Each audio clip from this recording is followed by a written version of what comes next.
Ama sa langit, bigyan mo ako ng lakas upang patuloy na magmahal. Kahit ako'y pinagtatawanan, kahit ako'y sinusubok, naway manatili akong mapagpakumbaba.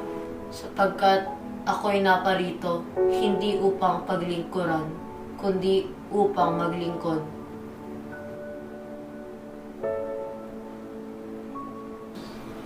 Mapapalad ang mga aba sa Espiritu, sapagkat kanila ang kaharian ng langit. Mapapalad ang mga mahabagin, sapagkat kahahabagan din sila. Mapapalad ang mga mapagpayapa, sapagkat sila'y tatawaging mga anak ng Diyos. Huwag ninyong gantihan ng masama ang masama. Sa halip, mahalin ninyo ang inyong mga kaaway, at ipanalangin nyo ang mga umuusig sa inyo. Sapagkat ang tunay na pagmamahal ay yaong ibinibigay kahit walang kapalit.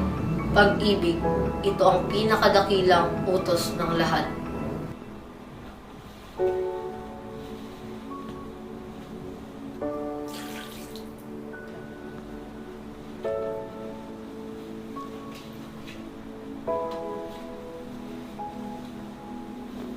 Pedro, nauunawaan mo ba ang ginagawa ko? Ako na inyong guro at Panginoon ay naghuhugas ng inyong mga paa. Kung ako na inyong Panginoon ay naglingkod sa inyo, dapat din kayong maglingkuran sa isa't isa. Ang tunay na kadakilaan ay nasa kababaang loob, sapagkat ang anak ng tao ay naparito upang maglingkod at ibigay ang kanyang buhay para sa marami.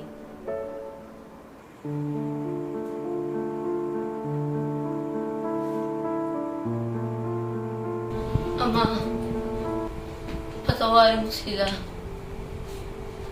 sapagkat hindi nila alam ang kanilang ginagawa.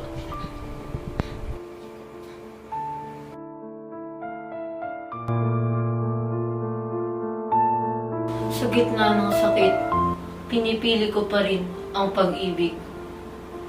Sa gitna ng pagtataksil, pinipili ko pa rin magpatawad.